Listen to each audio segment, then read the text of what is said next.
ফুলকপি, আমি অনেকদিন ধরে একটা কথা বলতে চাই। কি কথা? আমি তোমাকে খুব ভালোবাসি, তুমি কি আমার হবে?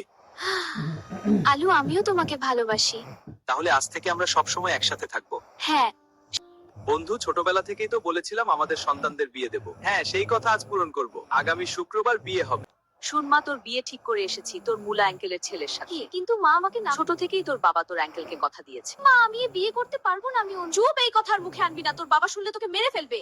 আমি কোনো কিন্তু শুনতে চাই না। আগামী শুক্রবার তোর বিয়ে, আর তোর বাবা তোকে বাড়ি থেকে বের হতেও নিষেধ করেছে। না, এটা হতে পারে না। আমি এই বিয়ে করব না। আমি আলুকে ভালোবাসি। আমি শুধু আলুকে। আলু, তোমাকে ছাড়া আমি বাঁচতে পারবো না। শুনছো, মেয়ের মতামত না নিয়ে বিয়ে ঠিক করা কি ঠিক হলো? কেন, কি হয়েছে? আমি ফুলকপিকে বিয়ের কথা বলছিলাম, কিন্তু সে রাজি হয়নি। ও। সে বলছে সে নাকি কাউকে ভালোবাসে। এসব কথা বলে কোনো লাভ হবে না। ওকে বলে দিও বিয়ে ওখানেই করতে হবে। বান্ধবী বাবা আমার বিয়ে ঠিক করে ফেলেছে, কিন্তু আমি তো আলুকে ভালোবাসি। এখন আমি কি করব বল? আহারে, এ কি কথা? আলু কি এই খবর জানে? না বাবা, আমাকে বাড়ি থেকে বের হতে দিচ্ছে না। ঠিক আছে, আমি গিয়ে আলুকে সব বলছি।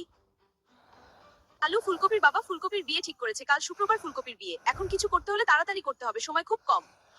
আমি ফুলকপির বিয়ে অন্য কোথাও হতে দেব না। তুমি কি ওকে বলো সে যেন সাজেগুজে প্রস্তুত থাকে, আমি এসে ওকে নিয়ে যাব।